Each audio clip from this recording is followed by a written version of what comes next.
महाराष्ट्राच्या राजकारणात आरोप प्रत्यारोपांच्या फैरी झाडणं नवीन नाहीये। मात्र जेव्हा एखादा बडा नेता भर न्यायालयात आपल्या आरोपांवरून माघार घेतो आणि दिलगिरी व्यक्त करतो, तेव्हा ती बातमी राज्याच्या राजकारणाची दिशा बदलणारी ठरते।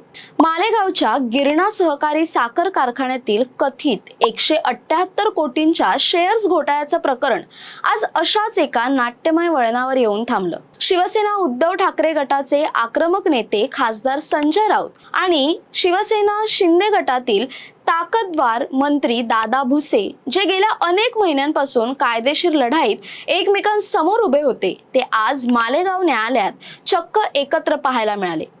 एका चुकीच्या माहितीच्या आधारे झालेल्या आरोपांमुळे निर्माण झालेला हा वाद राऊतांच्या दिलगिरीनंतर आणि भुसेंच्या मोठ्या मनामुळे आज कायमचा मिटलाय। हा वाद कशामुळे सुरू झाला होता, ते प्रकरण काय होतं आणि न्यायालयात नेमकं काय घडलं, जाणून घेऊया या व्हिडिओच्या माध्यमातून। नमस्कार, मी संचारी आकेरकर आणि आपण पाहताय टाइम महाराष्ट्र। हे संपूर्ण प्रकरण गिरणा सहकारी साखर कारखान्याशी निगडित आहे। काही महिन्यांपूर्वी खासदार संजय राऊत यांनी सामना वृत्तपत्राच्या माध्यमातून मंत्री दादा भुसे यांच्यावर गंभीर आरोप केले होते। गिरणा कारखान्याच्या शेअर्समध्ये 178 कोटी रुपयांचा मोठा अपहार झाला असून शेतकऱ्यांच्या पैशांची लूट करण्यात आली आहे, असा थेट दावा राऊतांनी केला होता। या आरोपांमुळे मालेगावसह संपूर्ण उत्तर महाराष्ट्रात खळबळ उडाली होती। दादा भुसे यांनी हे सर्व आरोप फेटाळून लावत हे आरोप म्हणजे आपली आणि कारखान्याची बदनामी असल्याचं सांगत मालेगाव न्यायालयात अब्रू नुकसानीचा खटला दाखल केला होता। आजच्या सुनावणीसाठी खासदार संजय राऊत स्वतः मालेगाव न्यायालयात हजर झाले। या पूर्वीच्या सुनावणीला गैरहजर राहिल्यामुळे न्यायालयाने त्यांना दंडही ठोठावला होता। मात्र आजच्या सुनावणीपूर्वी शासकीय विश्रामगृहात दोन्ही बाजूंच्या नेत्यांमध्ये म्हणजे शिंदे गट आणि ठाकरे गट दोघांमध्येही महत्त्वाची चर्चा झाली। त्यानंतर दादा भुसे आणि संजय राऊत हे एकत्रच न्यायालयाच्या आवारात दाखल झाले। न्यायालयात राऊत यांनी आपली बाजू मांडताना सांगितलं की अद्वय हिरे यांनी दिलेल्या माहितीच्या आधारे त्यांनी हे आरोप केले होते, परंतु आता वस्तुस्थिती समोर आली असून ते आरोप चुकीचे असल्याचं सिद्ध झालंय। त्यामुळे आपण हे सर्व आरोप मागे घेत असून यामुळे कोणाच्या भावना दुखावल्या गेल्या असतील तर त्याबद्दल दिलगिरी व्यक्त करतो, असं राऊत यांनी स्पष्ट केलं। संजय राऊत यांनी न्यायालयात जाहीर माफी आणि दिलगिरी व्यक्त केल्यानंतर मंत्री दादा भुसे यांनी नम्रतेची भूमिका घेतली। त्यांनी न्यायालयाला सांगितलं की आमचा हेतू केवळ सत्य समोर आणणं आणि शेतकऱ्यांची बदनामी थांबवणं हा होता। राऊत यांनी आपली चूक मान्य केल्यामुळे आणि त्यांच्या आरोग्याचा विचार करून मी हा बदनामीचा खटला मागे घेत आहे।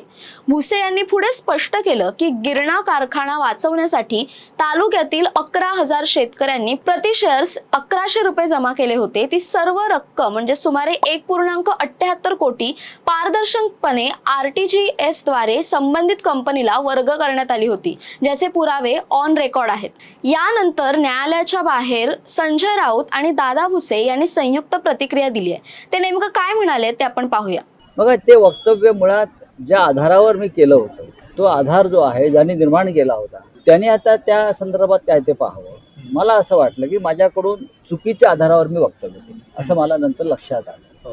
आणि ज्यांनी ते समोर आणलं ते आता स्वतःच दूर गेलेले आहेत। त्याच्यामुळे मी कशा करता या विषयावर दादांशी भांडू, हा माझा सरळ मुद्दा आहे। ज्यांना भांडायचं असेल ते भांडतील किंवा लढतील।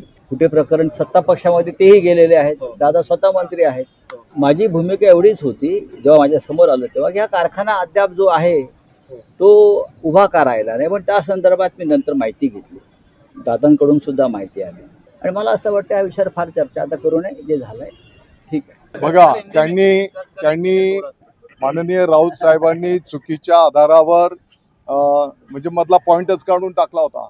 1,78,00,000 डायरेक्ट 178 कोटी करून टाकले होते आणि म्हणून मालेगावच्या शेतकऱ्यांचा, नागरिकांचा जो संभ्रम, गैरसमज झालेला होता, आज त्यांनी दिलगिरी त्या शेतकऱ्यांची माफी मागून तो दूर केलेला आहे आणि त्यांच्या तब्येतीचंही कारण आहे।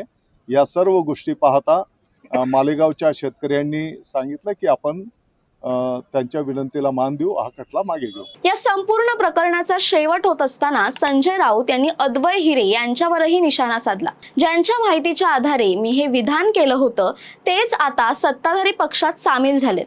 त्यामुळे आता त्यांच्यासाठी मी दादांशी का भांडू असा सवाल राऊत यांनी उपस्थित केला. राजकारणात अनेकदा माहितीच्या आधारे भूमिका घेतली जाते, पण सत्य समजल्यावर ती मागे घेणं हाच मोठेपणा असल्याचंही त्यांनी नमूद केलं.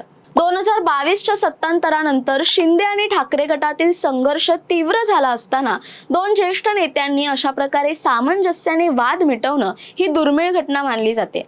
या निर्णयामुळे मालेगाव मधील राजकीय तणाव कमी होण्याची शक्यता आहे. तसंच सामना वृत्तपत्रात गिरणा कारखान्याची सत्य बाजू प्रसिद्ध करण्याचे मान्य करून राऊत यांनी या प्रकरणावर पूर्णविराम दिला. थोडक्यात सांगायचं तर 178 कोटींच्या घोटाळ्याचा फुगा आज न्यायालयात फुटलाय.